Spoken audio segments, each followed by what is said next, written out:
اللہ تعالیٰ آپ کو خوش نصیب بنایا، اللہ کے شکر ادا کرو، ناشکری مت کرو. اللہ تعالیٰ نعمت چھین لے گا تو واپس نہیں دے گا. اللہ سے دعا ہے کہ اللہ تعالیٰ ہم سب کو حق راستے پر چلنے کی توفیق عطا فرمائے. اللہم آمین. ربنا تقبل منا انک انت السمیع العلیم وتب علینا انک انت التواب الرحیم. پروردگار اس محلے کے تمام نوجوان سنی مسلمان بھائیوں کی ایمان و عقائد کی حفاظت فرما، بدعقیدگی سے گمراہی سے حفاظت فرما. تبرکات لا کے رکھو ہیں، ہر بدعقیدگی سے گمراہی سے حفاظت فرما. پروردگار ہمارے ایمان عقائد کی حفاظت فرما، ہمارے نسلوں کی ایمان عقائد کی حفاظت فرما. پروردگار مالک و مولا پیارے آقا صلی اللہ علیہ وسلم کی سچے محبت ہمیں عطا فرما. صحابہ کرام کے نقش قدم پر چلنے والے بنا. ہر گمراہ کو بے نقاب کرنے کی اور گمراہی سے تمام امت کو حفاظت کرنے کے لیے ہمیں ذریعہ بنا. پروردگار ہدایت کو عام فرما، گمراہی کو دور فرما، گمراہی کو ختم فرما. اے پروردگار پیارے آقا نامدار مدنی تاجدار صلی اللہ تعالی علیہ وسلم کے صدقے طفیل میں ہمیں مرنے سے پہلے مدینہ شریف کی زیارت سے مالا مال فرما. پروردگار مرنے سے پہلے سچی پکی توبہ نصیب فرما، مرتے وقت کلمہ نصیب فرما. پروردگار رب ذوالجلال مالک و مولا تمام دنیا میں مسلمان جہاں بھی پریشان ہیں، مسلمانوں کی پریشانی کو دور فرما، مسلمانوں کی جان مال ایمان عزت آبرو کی حفاظت فرما. اے اللہ ہمارے دیش میں امن اور شانتی قائم فرما، ہر قسم کے برائی کو دور فرما. پروردگار مالک و مولا سب کی پریشانی دور فرما. جو بھی ہم سے دعا کی درخواست کی ہے ان کے حق میں بھلائی کا فیصلہ فرما. الہی خیر گردانی بحق شاہ جیلانی، بگردہ بے بلا افتادہ کشتی، ضعیفہ و شکستہ رات و پشتی، بحق خواجہ عثمان ہارون مدد کن یا معین الدین چشتی.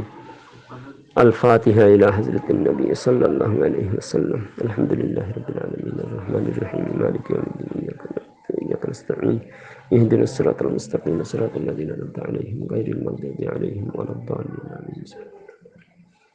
قل هو الله احد الله الصمد لم يلد ولم يولد ولم يكن له كفوا احد. بسم الله الرحمن الرحيم. ان الله وملائكته يصلون على النبي يا ايها الذين امنوا صلوا عليه وسلموا تسليما. اللهم صل على سيدنا محمد وسلم صلاة وسلاما عليك يا رسول الله صلى الله عليه وسلم. سبحان ربك رب العزة عما يصفون وسلام على المرسلين والحمد لله.